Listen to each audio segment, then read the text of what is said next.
Really interesting story for a myriad of reasons, as you're about to find out. Same mindset for Florida beekeepers, as you just mentioned, very busy protecting their hives. A lot of folks don't think about that when a storm is approaching. Bryanna Howard takes a closer look this morning. She's in Oviedo, where one beekeeper shows you the extra precautions they're taking this hurricane season. A family call for help 2 decades ago led Dennis Langlois to an unexpected hobby, beekeeping. This was all an accident. So bees moved into my aunt's shed about 20 years ago, and my aunt called me up and decided that I would be the person to help my uncle get them out.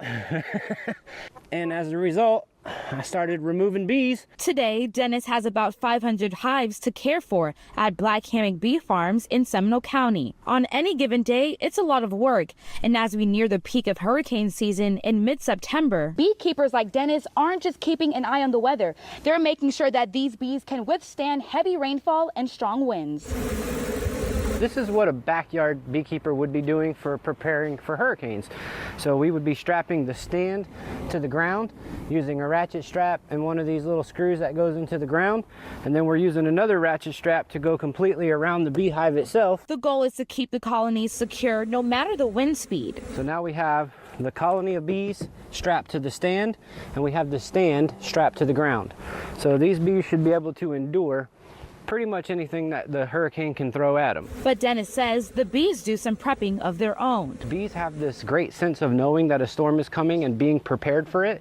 So they will seal the top down, they will seal the box to the bottom, they will seal everything up using basically glue. We call it propolis. But basically they're going to glue everything together to make sure that it stays nice and tight. For hives in flood-prone areas, he moves them to higher ground. If the hurricane's going to give us a lot of water in some of these low-lying areas where we keep bees, we've had before to go and pick up those bees and bring them and put them here where they're higher and drier.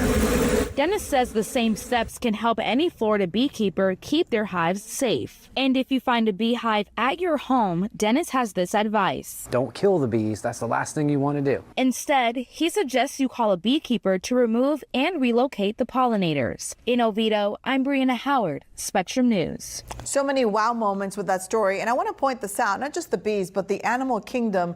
Generally, they know when something is a brewing when it comes to weather. So knowing, they feel it, right? Absolutely right. Mr. Dennis from the story there says after a storm passes, he inspects every single hive, makes repairs if needed, and gives extra food to help bees.